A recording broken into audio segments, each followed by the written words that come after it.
What's up, everybody? Welcome to Heresy Financial. My name is Joe Brown, and today I'd like to discuss an article that Bloomberg recently released, which talks about the possibilities that governments around the world might start to make it illegal to own gold, which raises the questions of confiscation, which we actually have historical precedents for in the United States, gold being confiscated by our government. Due to these fears, there are solutions that are proposed by various gold dealers left and right, not the least of which is buying numismatic or collector's coins. So today I'd like to dive into the reality of gold being made illegal in certain countries, what the precedence is, what the reasons were behind this, what the probability is of some sort of a gold confiscation in today's economic and political environment, and what you can do about it yourself. Let's dive in.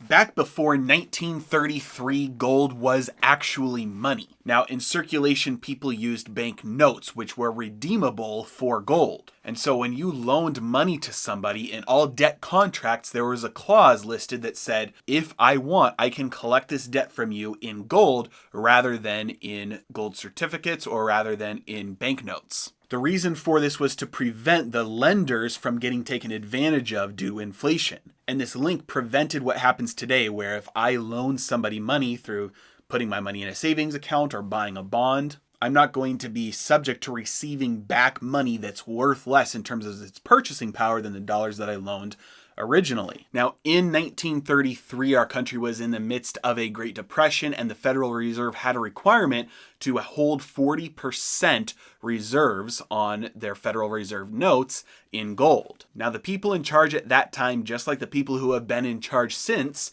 think that the cure to economic problems is increasing the money supply. But they were constrained at how much they could increase the money supply by. And so what FDR did was, by executive order, he made it illegal for people to own gold, and the government outlawed collecting debt in gold. So they outlawed that gold clause. You could only collect debt in dollars, in paper money. And so people all across the country turned in their gold, which boosted the Federal Reserve's gold reserves. And then once people had turned in their gold, they devalued the dollar against gold. And instead of gold being worth $20.67 an ounce, it was now worth $35 per ounce. Now, because of this devaluation of the dollar, this meant that they could now issue more dollars into the system, because the small increase in gold reserves that they now had would be able to go further in producing dollars, because they're only required to reserve 40%. And now that it takes $35, where it used to take $20 for each ounce of gold,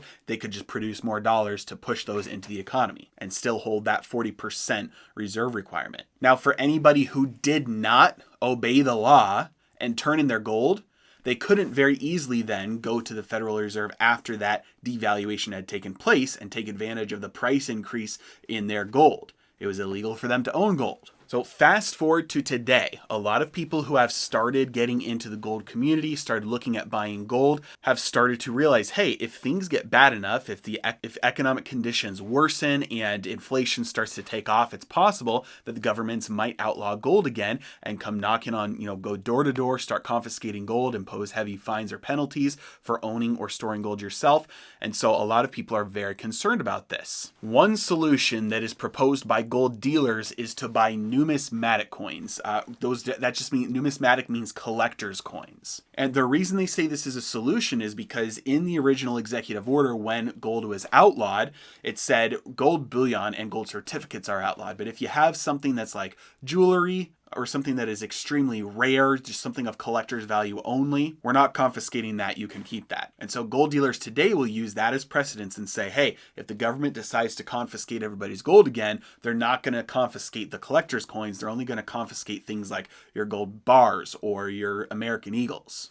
Now, there are some problems with this whole hypothesis. The first problem is the reason why the government in the 30s outlawed gold to begin with. We were on a gold standard. They wanted to inflate the money supply, but they were restrained by the amount of gold that they had. And they couldn't very easily just devalue the dollar against gold before confiscating gold, because then that would defeat the purpose. Once it was devalued, people would take advantage of that and go exchange their dollars for a greater amount of gold, and the Federal Reserve would be left with less gold than they actually had in the first place. And so the first step was make it illegal to own gold. So we take everybody's gold. The second step is then devalue. So now we can inject more paper money into the system and create this monetary inflation that we think will be the cure. So the goal was monetary inflation. The difference between then and today, though, is that there are no restraints on monetary inflation. The Federal Reserve can create as much money as it wants. They can loan it into existence. They can print it. The federal government can spend as much money as it wants. It just borrows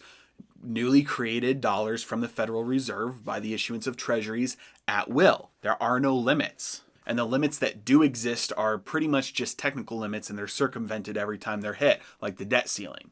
And so the number one reason, the only real reason why you would even need to confiscate gold doesn't exist, because the private ownership of gold does not hamper the amount of money that our government can print. Now, the second flaw with this fear is the fact that the government doesn't actually know who has gold and who doesn't. There are no reporting requirements for most purchases and most sales of gold and silver in the United States. Now, yes, they probably have some sort of data where they could go in and they could scan all the data from all of the cell phones and computers that they've been monitoring for years and figure out through scanning and looking through all that data who has bought gold, if there's any records of it on computers anywhere. But there are no direct reports sent to the IRS for purchases and sales of most gold and silver in the US. The second problem with this is that Americans really don't hold that much gold. Now, maybe if you lived in a different country like India or China where citizens themselves hold a ton of gold, you might be in a different situation. There might be more of a benefit for the government to confiscate that wealth if they need to raise revenue, if they need another way other than just printing more of their own currency to confiscate spending power. But here in America, the cost would vastly outweigh the benefits, because to be able to determine who has gold and then assign and pay for the manpower to actually go collect on that, the government would be spending far more than they'd be receiving in terms of purchasing power. Now, the third problem that exists with this scenario is, quite frankly, the prisoner's dilemma. And this applies to Bitcoin as well as it applies to gold. The very action of outlawing gold in a situation where your currency starts to come under stress and you're in an economic recession or depression means that you're validating that very fact. And in America, in a culture like we have here, patriotism being really low, a huge distrust of an authoritarian government, an attempt to outlaw and confiscate gold would more than likely make the problem even worse by validating the monetary usefulness of gold, pushing it into the black market, and increasing the amount of transactions, buying and selling and hoarding of gold than you had in the first place. And any country that did not participate would receive an influx of gold storage and people moving to those areas to take advantage of the freedom to be able to hold the wealth that they want in the ways that they want. And so this prisoner's dilemma of governments acknowledging monetary usefulness of other forms of money other than their own increases the actual problems that they're trying to avoid. And then the final problem that exists with this whole fear is that during the gold confiscation in the 30s, they didn't actually go door to door manually and forcibly confiscating everybody's gold.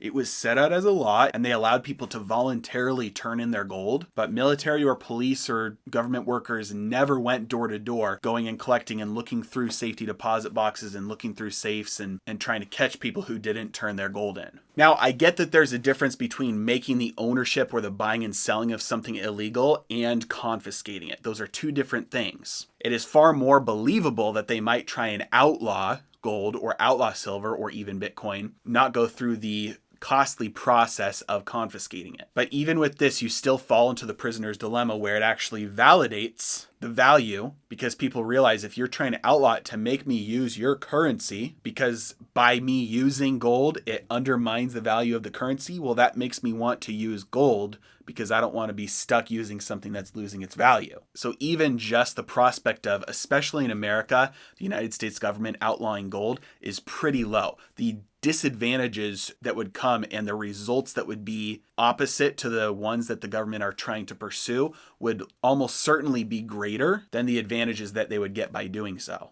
Now, I fully get that even though it's very, very unlikely, especially because of the reasons that they don't need to confiscate gold in order to increase monetary inflation, they can do that at will. So the reason for outlawing it and confiscating it doesn't apply anymore. The fact that it would backfire and cause the issue they were trying to prevent to get worse, and the fact that enforcing it would be near impossible, and if they did try and enforce it, the benefits they would gain by enforcing it would be more than erased than if they had just left it alone. Even with all of that, it's still plausible to imagine the government might be stupid enough to go through with that anyway. Fair enough. That's not a reason to not buy gold or silver or Bitcoin, because quite frankly, if that happened, that would validate the usefulness of storing your wealth in gold, silver, Bitcoin through the crisis, and after the reset, after things fall apart and start to be rebuilt again, you've preserved your wealth. That validates the need to store your wealth in that, and so if you're concerned about your ownership or your buying and selling of gold being outlawed, get in ahead of time. Don't wait until it becomes illegal, because then the price will go up and you'll have to be breaking the law to get it. And store it offshore. There are plenty of trustworthy services where you can store your gold in vault storage in other countries that actually have better enforcement of rule of law than we have in the United States of America. Greater economic freedom exists in, I think, 16 or 17 countries now around the world than we have in the United States of America. And so if you really are concerned about that small chance happening, there are alternatives that you can use. Don't let the fear of something like that happen prevent you from storing your wealth in something that will preserve your purchasing power. And finally, do not fall prey to the numismatic or the collector's coins scam. It is a scam, and the gold dealers are trying to con you. If you walk into a gold dealer and they try and sell you collector's coins, turn around, walk out, do not buy anything from them, and never go back. Go to a different gold dealer. A 1 ounce collector's coin will cost you on average $2,000 to $3,000 right now, but the amount of gold that's actually in that coin is probably only half an ounce or less. And it wasn't these coins that executive order excluded from its confiscation. It was the really rare ones that today would sell for, $50,000, $100,000, $200,000. The only reason that these gold dealers are trying to sell you these coins is because they're selling them to you at a huge markup compared to the actual gold that is in them. And if you then went and tried to resell those coins to somebody else, you'd lose 30, 40, 50% of your money right off the bat. The price of gold per ounce would have to go up 50% just for you to break even on your purchase of those coins. So they don't offer you any protection from the confiscation fear, even if that confiscation and outlawing were to happen. They don't provide you with a good storage of your wealth or your purchasing power, because you're taking such a big hit just on the commission basically that gold dealer is getting by selling you those coins at a steep markup compared to the amount of gold that's actually in them. I hope this video helps and answers some questions for you, especially in these times when we're experiencing the big fears of inflation right around the corner. What will governments do when they finally realize that their